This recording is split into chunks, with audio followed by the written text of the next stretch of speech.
భారతదేశంలోని వివిధ వర్గాలు ఎవరైతే ఇంతవరకు ఆర్ఎస్ఎస్తో ప్రత్యక్ష సంబంధాలు లేకుండా కేవలం ఆర్ఎస్ఎస్ గురించి వ్యతిరేకంగా వచ్చినటువంటి వాదనలు మాత్రమే విన్నటువంటి సందర్భంలో ఆర్ఎస్ఎస్ చీఫ్ మోహన్ భగవత్ ఆ వ్యతిరేకతలకి సంబంధించిన విషయాల మీద అసలు నిజాలేంటి, అసలు ఆర్ఎస్ఎస్ అంటే ఏంటి, ఎప్పుడు పుట్టింది, ఎందుకు పుట్టింది, ఎలా పుట్టింది, నిజంగా ఆర్ఎస్ఎస్ దేశద్రోహంగా చేసిందా లేకపోతే దేశభక్తితో చేసిందా, ఆర్ఎస్ఎస్ ఆ రోజున స్వతంత్ర సమరంలో ఏ మేరకు పార్టిసిపేట్ చేసింది, తర్వాత జరిగిన పరిణామాలు ఏంటి, గురూజీ ఏం చేశారు, డాక్టర్జీ ఏం చేశారు, ఇలాంటి విషయాలన్నింటినీ ఎక్స్ప్లెయిన్ చేస్తూ ఆర్ఎస్ఎస్ గురించి ఉన్న అపోహల్ని తొలగిస్తూ వివిధ సెక్షన్స్ని కలుస్తున్నటువంటి మోహన్జీ భగవత్ తాజాగా హైదరాబాద్లో సినిమా స్టార్ వెంకటేష్ ఇంట్లో టాలీవుడ్ నటులతో కలిశారు.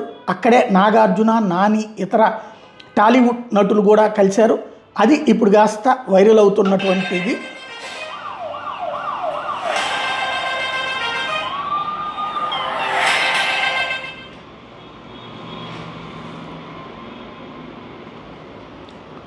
ఇది అక్కడ సినీ నటులని కూడా వాళ్ళకు కూడా ఆర్ఎస్ఎస్ గురించినటువంటిది ఎక్స్ప్లెయిన్ చేసేటటువంటి పనిని చేసుకొచ్చారనమాట.